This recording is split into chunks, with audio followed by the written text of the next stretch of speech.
दैत्य सम्राट अध्याय 15 एक अलग दुनिया का दरवाजा। शेल्टर के मुख्य द्वार के सामने आज असामान्य भीड़ थी। व्यापारी, कारीगर, दलाल, नए हंटर, सबकी नजर अभी अभी लौटी एक्सपीडिशन पर थी। विशाल गाड़ियों से एक एक करके आयरन बीस्ट की खालें उतारी जा रही थीं। कहीं किसी बीस्ट के लंबे सींग अलग किए जा रहे थे, कहीं भारी हड्डियों को 4 लोग मिलकर नीचे रख रहे थे। रजनीश पहली बार इतनी बड़ी मात्रा में शिकार का सामान एक साथ देख रहा था। उसने सोचा था शिकार खत्म, हंटर सीधे पैसे लेकर घर चले जाते होंगे, लेकिन यहां हर बीस्ट के शरीर के चारों ओर अलग अलग लोग खड़े थे। कोई खाल की गुणवत्ता देख रहा था, कोई हड्डी पर हथौड़ा मारकर उसकी मजबूती जांच रहा था, कोई पंजों की लंबाई नाप रहा था। हर चीज की कीमत थी और हर चीज का खरीदार भी। देख रहे हो? सोमेश ने पूछा। रजनीश ने सिर हिलाया। हां, यही सेलेस्टियल डोमेन की असली अर्थव्यवस्था है। सिर्फ ब्लड एसेंस नहीं, बीस्ट का लगभग हर उपयोगी हिस्सा बिकता है। इसलिए कभी ये मत सोचना कि एक्सपीडिशन खाली हाथ लौट आई। तभी एक व्यापारी ऊंची आवाज में बोला, इस आयरन राइनो की खाल कौन लेगा? दूसरा तुरंत बोला, पूरी खाल नहीं, मुझे सिर्फ सींग चाहिए। तीसरा चिल्लाया, हड्डियां मेरी। कुछ ही सेकंड में बोली लगने लगी। रजनीश आश्चर्य से ये सब देख रहा था। उसे पहली बार समझ आया, यहां बीस्ट सिर्फ दुश्मन नहीं, संसाधन भी थे। उसी समय वही आदमी भीड़ से बाहर निकला, जिसे देखकर सोमेश का चेहरा बदल गया था। उसकी उम्र लगभग 30-35 वर्ष होगी। काले रंग का साधारण कवच, कमर पर तलवार, पीठ पर कोई बड़ा हथियार नहीं। न उसके साथ अंगरक्षक थे, न कोई दिखावा। लेकिन वो जहां से गुजर रहा था, लोग अपने आप रास्ता छोड़ रहे थे।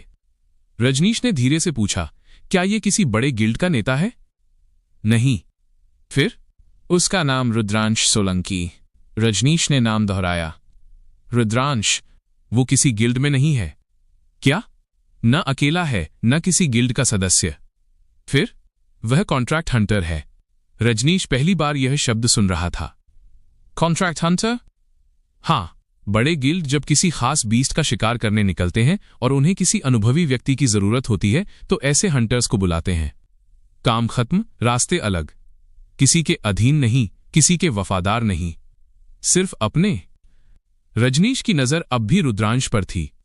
उसमें कुछ ऐसा था जिसे शब्दों में समझाना मुश्किल था। वो भी बाकी लोगों की तरह चल रहा था, लेकिन उसके हर कदम में एक अजीब सी स्थिरता थी, जैसे उसे अपने आसपास की हर चीज का पहले से पता हो। उसी समय एक लड़का भागता हुआ आया। सर, आपका भुगतान तैयार है। रुद्रांश ने बिना रुके एक छोटा सा थैला लिया। अंदर क्या था, किसी ने नहीं देखा। उसने गिना तक नहीं, बस थैला कमर में बांधा और आगे बढ़ गया। रजनीश से रहा नहीं गया। उसने गिना भी नहीं। सोमेश हंसा। जिस आदमी ने 10 साल से एक भी कॉन्ट्रैक्ट नहीं तोड़, उसे भुगतान गिनने की जरूरत नहीं पड़ती। कुछ क्षण बाद रुद्रांश शेल्टर के द्वार से बाहर निकल गया। रजनीश उसे तब तक देखता रहा जब तक वो भीड़ में गायब नहीं हो गया। उसने धीरे से पूछा, क्या मैं भी एक दिन ऐसा हंटर बन सकता हूं? सोमेश ने उसकी ओर देखा।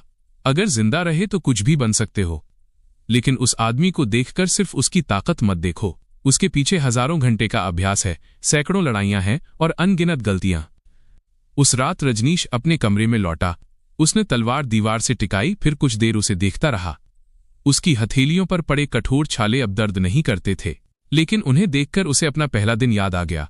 वो लड़का जो तलवार ठीक से पकड़ भी नहीं पाता था, और आज वो पहले से कहीं ज्यादा स्थिर था।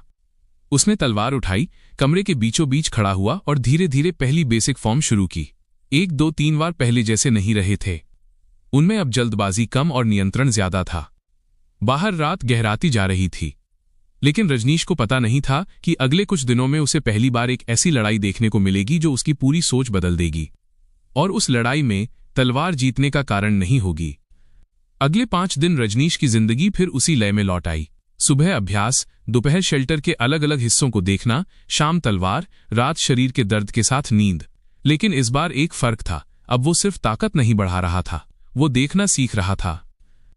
प्रशिक्षण मैदान में 2 हंटर अभ्यास कर रहे थे। एक के वार बेहद तेज थे, दूसरे के वार धीमे लेकिन हर बार सही जगह पर पड़ रहे थे। पहले हंटर की तलवार 5 बार चली, दूसरे की सिर्फ 2 बार, लेकिन हर बार पहले हंटर को पीछे हटना पड़ा। रजनीश ने यह देखकर भौहें सिकोड़ लीं। कम वार, फिर भी ज्यादा असर। वो चुपचाप किनारे बैठ गया। पूरे अभ्यास के दौरान उसने एक भी शब्द नहीं कहा, सिर्फ देखता रहा। कदम, सांस, दूरी, तलवार का कोण, सब। उसे पहली बार महसूस हुआ लड़ाई सिर्फ ताकत का खेल नहीं थी।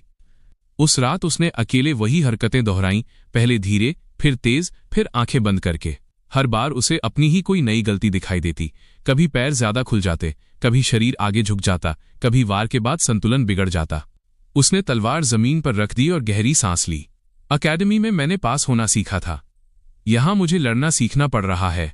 वो हल्का सा हंसा। और मैं सोचता था, अगर किसी नॉवेल का मेन लीड मेरी जगह होता तो पहले दिन से बीस्ट काट देता। उसने सिर हिलाया। असलियत में पहले दिन तो शायद मैं खुद ही कट जाता। अगली सुबह सोमेश ने मैदान में आते ही आवाज लगाई, रजनीश जी, आज मेरे साथ चलो। जंगल नहीं, बाजार। दोनों मुख्य बाजार की ओर बढ़ने लगे। रास्ते में रजनीश ने देखा कि आज शेल्टर में सामान्य से ज्यादा हलचल थी। कई व्यापारी अपनी दुकानें बंद कर रहे थे, कुछ हंटर रस्सियां, सूखा भोजन और पानी खरीद रहे थे, कुछ लोग नक्शों पर झुके हुए बहस कर रहे थे। रजनीश ने पूछा, आज क्या है? सोमेश ने चलते चलते जवाब दिया, 3 बड़े दल आज एक्सपीडिशन पर निकल रहे हैं। मुख्य द्वार के पास पहुंचते ही रजनीश के कदम अपने आप रुक गए। उसके सामने लगभग 50 हंटर खड़े थे, लेकिन वे उस दल से बिल्कुल अलग थे जिसे उसने पहली बार जंगल जाते देखा था। कोई बेकार बात नहीं, कोई हंसी मजाक नहीं। हर आदमी अपने काम में लगा था।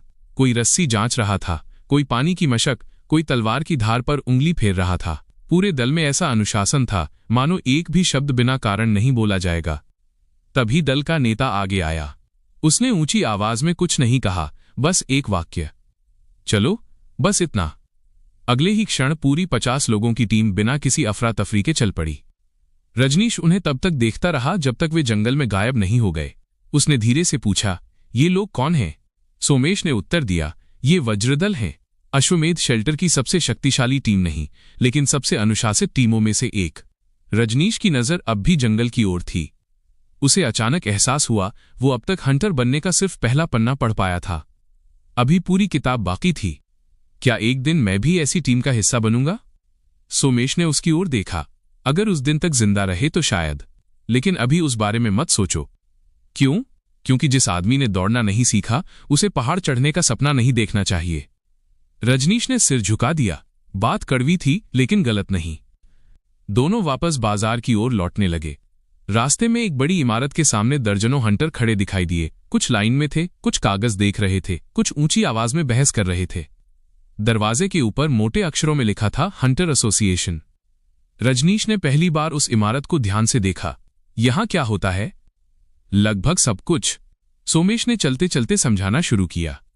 अगर किसी हंटर को अभियान के लिए लोग चाहिए, यहीं सूचना लगती है। अगर किसी व्यापारी को किसी विशेष बीस्ट का सामान चाहिए, वो भी यहीं दर्ज होता है। अगर जंगल में कोई नया खतरा दिखा, उसकी सूचना भी यहीं आती है। और अगर कोई हंटर कई दिनों तक वापस न लौटे, तो उसका रिकॉर्ड भी यहीं बनता है। रजनीश चुपचाप सुनता रहा। तभी दीवार पर लगा एक बड़ा नक्शा उसकी नजर में आया।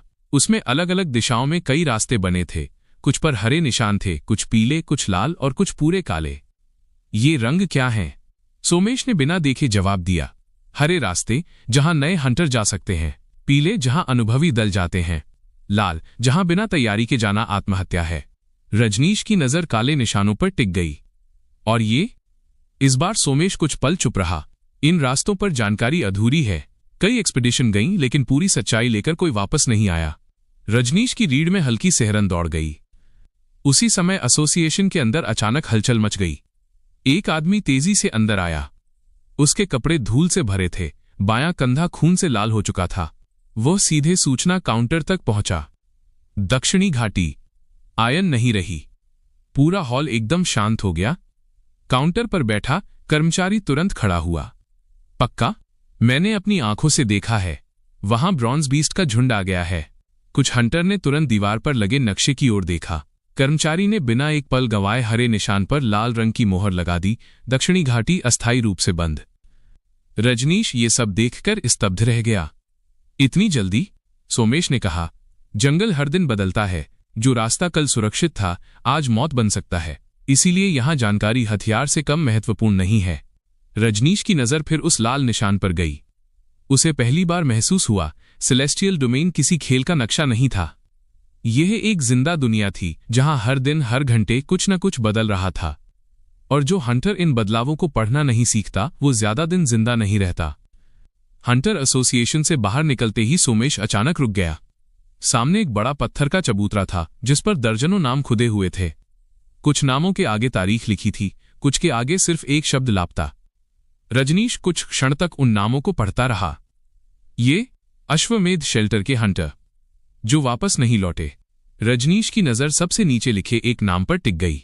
तारीख आज से लगभग 8 साल पुरानी थी, लेकिन उसके आगे अब भी लिखा था लापता। 8 साल बाद भी इन्होंने मृत घोषित नहीं किया? सोमेश ने सिर हिलाया। नहीं। क्यों? क्योंकि सेलेस्टियल डोमेन में जब तक शव न मिले या किसी भरोसेमंद गवाह ने मौत अपनी आंखों से न देखी हो, तब तक किसी को मृत नहीं माना जाता। ऐसा भी हुआ है कि कोई हंटर 5 साल बाद वापस लौटा हो। रजनीश ने आश्चर्य से उसकी ओर देखा। 5 साल? हाँ, वो रास्ता भटक गया था, दूसरे शेल्टर पहुंच गया। वहां से लौटने में ही वर्षों लग गए। दोनों आगे बढ़ने ही वाले थे कि चबूतरे के सामने एक छोटी लड़की फूल रखकर चुपचाप चली गई। उसने एक शब्द भी नहीं कहा। रजनीश ने उसे जाते हुए देखा, फिर धीमे स्वर में पूछा, कोई अपना था? सोमेश ने केवल इतना कहा, पिता। इसके बाद दोनों कुछ देर तक बिना बोले चलते रहे। बाजार के बीच पहुंचते ही एक तेज आवाज गूंजी, हटो, रास्ता खाली करो। भीड़ अपने आप 2 हिस्सों में बंट गई। 4 आदमी लोहे की जंजीरों से बंधे एक विशाल बीस्ट को घसीटते हुए ला रहे थे। वो मर चुका था, लेकिन उसका आकार देखकर ही समझ आ रहा था ये सामान्य आयन बीस्ट नहीं था। उसके पूरे शरीर पर काले कांटे उगे थे, सिर किसी जंगली सांड जैसा और मुंह भेड़िए जितना चौड़ा। रजनीश अनायास रुक गया। ये कौन सा बीस्ट है? आयन थॉर्न बुल, आज सुबह मारा गया है। तभी एक व्यापारी उसके शरीर के पास घुटनों के बल बैठ गया और ध्यान से खाल देखी। दूसरे ने सींगों को ठोंक कर उनकी आवाज सुनी। तीसरे ने दांत गिने। रजनीश को अजीब लगा, ये लोग ऐसे जांच क्यों कर रहे हैं? सोमेश ने जवाब दिया, क्योंकि हर बीस्ट की हालत अलग होती है। अगर लड़ाई में खाल ज्यादा कट गई तो कीमत कम होगी। अगर सींग टूट गया तो उसका उपयोग बदल जाएगा। अगर कोई दुर्लभ अंग सुरक्षित बच गया तो पूरी कीमत कई गुना बढ़ सकती है। रजनीश ने पहली बार महसूस किया, हंटर की कमाई सिर्फ बीस्ट मारने पर निर्भर नहीं थी, कैसे मारा यह भी उतना ही महत्वपूर्ण था।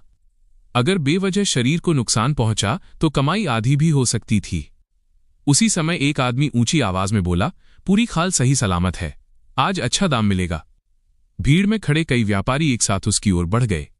रजनीश बस देखता रह गया। उसे एहसास हो रहा था सेलेस्टियल डोमेन में तलवार चलाना सीखना पहली सीढ़ी थी, लेकिन उस तलवार से कमाना सीखना एक बिल्कुल अलग कला थी।